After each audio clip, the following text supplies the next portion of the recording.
Hello, this is Michael Hexter, and welcome to Politics 2100 here on YouTube. So this episode I'm calling A Politics of Love versus a Politics of Hate, left and right. So in this episode, I'm taking a step back from the media power series I've been doing the last couple episodes, and talking more generally just about politics now, and also just more generally political theory. And it seems to me as though the left, in general, tries to represent a politics of love, a love for humanity, a love for the future, an openness to change, and an openness to other people. And the right tends toward a politics of hate. And you can see this in any number of different ways, where you have the politicians are spouting various hateful words, and they're directing the right wing has a series of targets of hate. In this case, now trans people are the target of hate at the moment, and you had in the past gay people, and obviously in an ongoing way black people or people of color more generally, others, the big O, others, as being objects of hate. And I, in the episode actually about media and the fascist movement, one of the features of the fascist project is to mobilize hatred for a variety of groups, including, from the outside, and also a vaporous or tricky, in their mind, inside group, a group that is internal to the nation, to the folk, in the German word for people. But anyway, inside the people, and in this, often the Jews, or something like some group like the Jews, that are somehow an infection or an impurity within the race, okay, the supposedly the master race or something. And so there's both threats from outside and then threats from inside. But in general, disgust, fear, and hate are what the right is trying to build its politics on. And the left, and even in its more authoritarian forms, at least has tried to create this vision of humanity expanding, groups supposedly, that groups are the main group, the main people that the left-wing, let's say, government is, or the authoritarian left-wing government. Not all left-wing governments are authoritarian, but mostly big C communist governments. They still have a sense that they are, quote unquote, part of some international project, or that they are not only a representative of nationalistic pride. They have that mixed in. So the Chinese Communist Party has the goal of being the representative of the Han people and their historic humiliations in the 19th century and the 18th century by foreigners, and the sort of the triumph over those forces, the court of nationalistic project. But at the same time, they are oriented towards science, and they're oriented, and they at least claim, or they try to differentiate themselves in saying, well, we're not only the Han people. There's a series of TikTok, which is a Chinese owned. It's a private company, but owned by a Chinese company.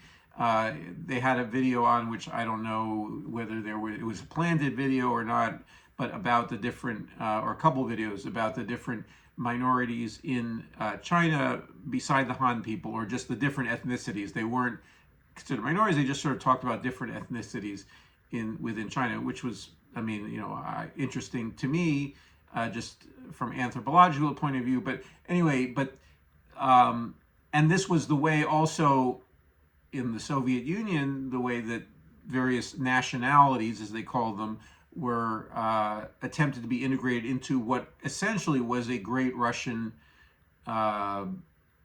nationalist project, but that had been, I'd say, justified or been renovated via a communist ideology and attempts to implement some post-capitalist or non-capitalist order. Those failed, and they failed because of, in some sense, Marxism doesn't provide a theoretical framework that enables that transformation, or that and that's a problem that goes to the base of Marxist theory. But anyway, so there are efforts in those left-wing governments, at least to appear to be this sort of expansive representative of humanity, and there were efforts even in their international dealings to support movements that are positive, in my opinion, or that are left, that are progressive, that are about this sort of expansion of rights, expansion of liberties in a more of a sense of a positive freedom, where you talk about negative freedoms being freedom from and positive freedoms being freedom to. So in the sense of positive freedom, and that this is a big argument within sort of political philosophy and politics more generally, of whether positive freedoms and negative freedoms are which are more important. But anyway, you have an expansion of those in two groups beyond the sort of national group that may have implemented that particular either takeover of power, revolution. But anyway, more generally, so getting out of the kind of what we call far left, more in the sense of liberal left, or somewhat left of center in the United States, which is much more representative of the political impulses that people have here. We're not attempting, the left here is not attempting a takeover of the government as much as the right wing tries to accuse it of doing, like has happened in the Bolshevik Revolution in 1949 in China, with the communist victory in that guerrilla war against the nationalists in China.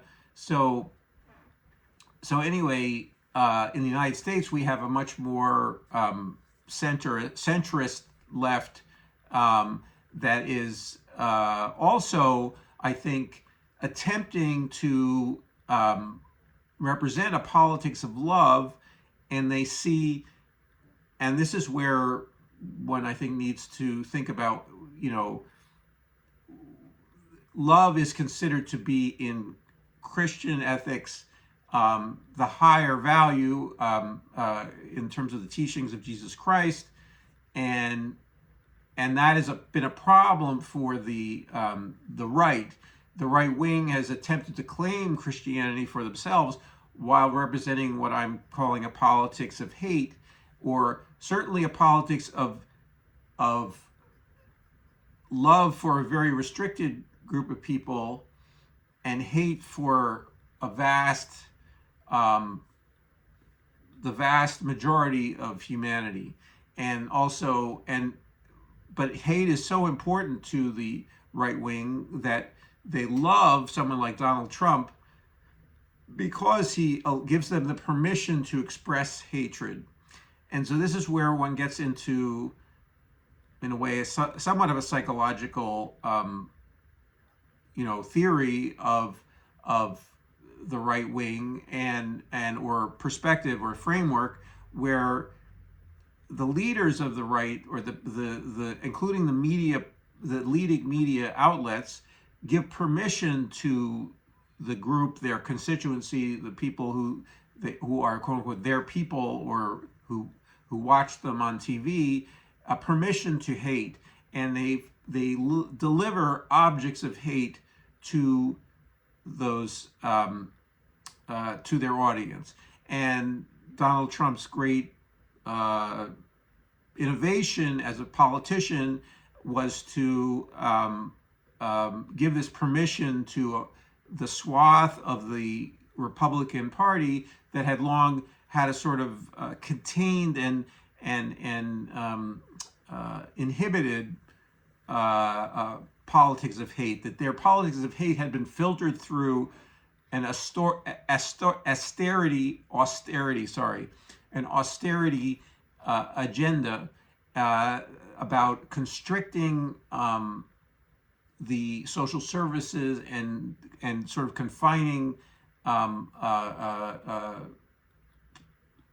social programs to a very bare minimum, or even and cutting them completely, but always trying to do so in a stepwise and manner that was very sort of very circuitous, and it didn't. And so what Donald Trump, and his advantage politically, is that he doesn't entirely endorse that politics of austerity, and he talks about not cutting Medicare and Social Security, and which is putting the current right wing right at this moment into kind of a grind, or a dilemma, that will maybe cleave them in two, and make the party really, dissolve the coalition in the Republican Party between sort of the Austerians and the kind of fascist, sort of right-wing populist people who want to invest in the sort of the racialized core group and exclude others from this sort of benefits and the sort of positive program of improvement, so to speak, for a limited minority, under the guise of doing it against a hated other. So the hated other is very, very important. And we see, unfortunately, in American politics more generally, that this is not only confined to the far right, in that programs of investment, like we see with the China, the recent investment in China in domestic technology production to compete with the mostly Chinese sources of semiconductors and other equipment, is premised in part on a competition with and a using the picture, the enemy, the picture of the enemy. The German word Feindbild is very nice. It means enemy picture. So they're using the picture of the boogeyman of China to get the political establishment on board to invest in American production of semiconductors or other technology equipment that has been offshored in the last 30, 40 years. So, but anyway, that is more a language that is, or a structure of politics where you have hatred directed outward, and that being a significant portion, that's the sort of the leading edge of the politics, is the hatred, and is the directed at others, at different others, and then sometimes you have added into that, and that is an important feature of, and this was in part the political success of the Nazis in Germany was about that also investment in the folk, in the people. So you have the hatred directed a number of directions, and then investment inward. So love, when with if a government expresses love by investing in its people, you have that represented in the politics of in the Third Reich in Germany, but also you have incipiently in the way Donald Trump talks the same format of just of directing hatred outward, directing hatred toward inner foes inside who are, for instance, quote unquote liberals, and but also or the left or Antifa, but then attempts to create this kind of community of giving, of caring, and but that is always in a tight loop with the hatred. So it's always laced with part of the reason why Trump is so loved by this base is that he gives them this permission to hate, but then also says, I'm your man, and I love you. Okay, so of all another feature of this politics is that Trump is one of the only U.S. politicians that talks about love, but only for this very restricted group of people, the people who really are his narcissistic suppliers of narcissistic mirroring of of affirmation. So it's a very tight and small world, but nevertheless it is an active interaction there between him and this group that animates them, and it's something that other GOP politicians who have tried to imitate him don't have that in them like Trump has. So, but he is a hateful person who has weird loving aspects to him. Okay. And he certainly feigns those things. So, and he's constantly when he talks, he constantly goes between those two things. It's going back and forth and back and forth. So it doesn't seem logical and rational and so forth and so on. And it isn't, but people are not entirely logical and rational. And he understands that to a degree that many politicians do not, where he enacts that and he operationalizes it in his politics. There are plenty of things that are wrong with his politics. He makes plenty of political mistakes, but that is one area where he seems to, at least with that group, has created a bond.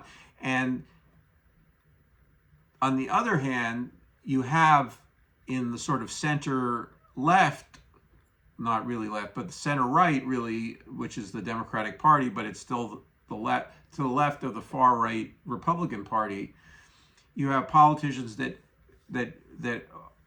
have a great difficulty in creating this or maintaining this kind of interaction, loving interaction with with a base, and it has a lot to do with their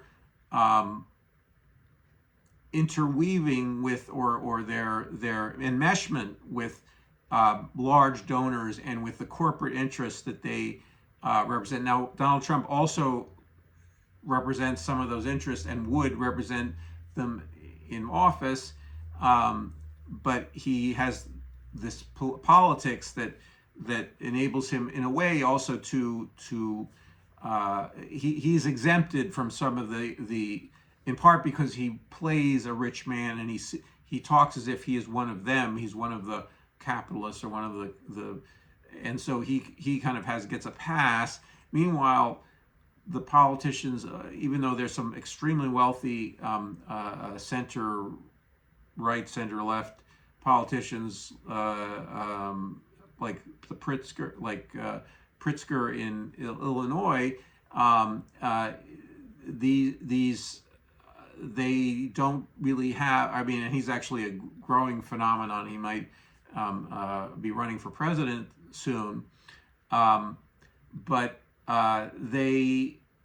most of the politicians in this current generation, the current leaders, are front people for the donor class, and they are not as flexible in ad-libbing and in maybe they also don't feel it inside them, but ad-libbing about and creating a compelling and it requires actually real investment. So they are also more reality based and not as feeling based as Trump is. So they need to make that, if they say that they're going to protect people's Social Security and enlarge Social Security and enlarge Medicare, they need to actually propose policies to do that, because they are more reality focused than the far right and then Trump and so forth and so on, who's just about creating this emotional bond with his small, or his not small, but this minority group within American society. So the center left and the left have to actually be working on policies, because they are more reality focused. They need to operationalize their love with actual politics, with actual political change, and that involves also fighting. Okay, so this is where also I think so on the left, I've talked a little bit about the far right, but on the left we have a politics where love in sort of or kind of a humanism is being expressed by enlargement or proposal of new social programs, enlargement of social programs. Now in the United States this is hard to imagine, but a turn away from a militaristic approach to foreign policy and to growing a military, and it means a series of massive struggles and of fights with entrenched interests that need to be called out in a way, that need to be called out as objects of quote unquote hate. Now, I'm using this in a very, very in quotation marks.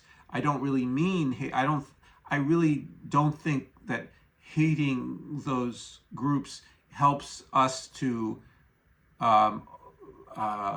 overcome their power and to take our own power as a people to change the way our government works and the way our society works, and also it involves, as the United States is so enmeshed in the world, both economic system and the world political and military systems, it means also reaching out and changing those systems as well. So it's not simply a domestic policy transformation that we need. But anyway, that motivated by what I'm calling here love, and what seems to me, to all appearance, to look like love in some people like AOC and Bernie Sanders and Rashida Tlaib and Ilhan Omar, though they also can appear, and they need to, in my opinion,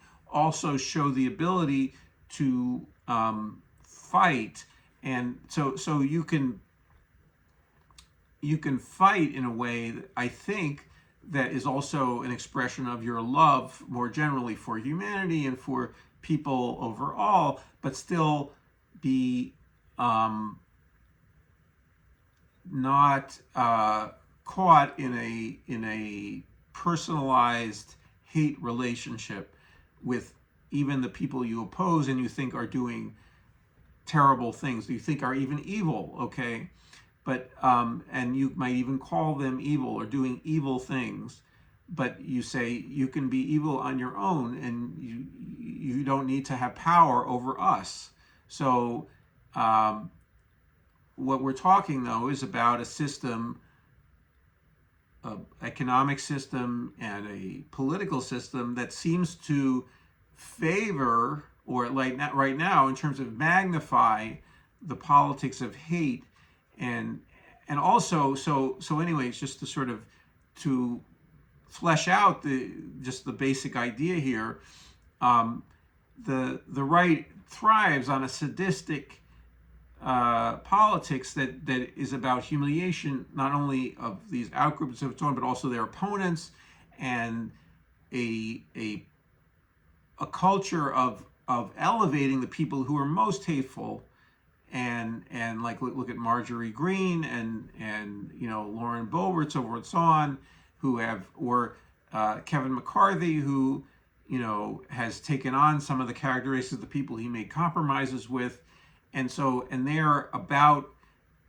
expressing hatred, and it's hatred really as a show, in a way. I mean, I think behind the scenes it's about basically helping the donor class keep the status quo, or even enhance their wealth, and so forth and so on, and which is destructive, and some of it involves supporting war machines, and so forth and so on, and a military industrial complex that doesn't need to exist in its same scale that it does. So anyway, so this is an idea, though, that and I would think that a person from the right would say, no, we're all about love. We just love certain people. And what I'm saying is, well, love is also about, and you can talk about agape love, which is a good distinction made in Greek, that the left is more about agape love, and about not particular love for particular, or romantic love for individuals. And that is something that is important, I think, in politics, as a motivator in politics. And so, I think I'm presenting this, and I'll return to this in future episodes, as a way to sort of think about, what are we trying to promote? What are our basic values, and how can we articulate them in a way that is compelling? And I don't think talking about love per se on the campaign trail, it can be cloying. It can be. I think you need to show love rather than talk about it. And so I find Donald Trump's professions to be insincere, and they are insincere. I'm 90% sure. I mean, let's say he sincerely, in his narcissism, he sincerely loves some of these people who reflect back as narcissism, but it's a narcissistic form of love. But I think that we need to show, on the left, show love through our actions and through our nominating and fighting for people who are loving, but also willing to fight for a loving world, and a world that's more loving, and in the agape sense of love, and also in a romantic sense as well, that protecting the romantic love that some people feel for, that doesn't fit into a conservative stereotype of what that is. That's a healthy and a mature form of love, but it's not what people have grown up with, and as the stereotyped sort of supposedly what cis hetero love, that is supposedly what the right wing pretends to be guarding with their politics of hate directed at certain at trans people now, and at gay people as well. So anyway, I think, it's just something to think about, and I think I'm throwing the ball out there for people to run with this idea if they would like, or change it, or it's something that I'm not in dialogue with anyone about this particular idea. I wish I were. I wish we could be talking about it in a way that we could come up with a better idea about it than what I'm proposing here. But this is a way to throw that ball out. Anyway, I hope you found some of this interesting and thought-provoking. And if you like the video, please like it, and please share your thoughts in the comments below. And if you're enjoying Politics 2100, please subscribe. I look forward to seeing you in the next video.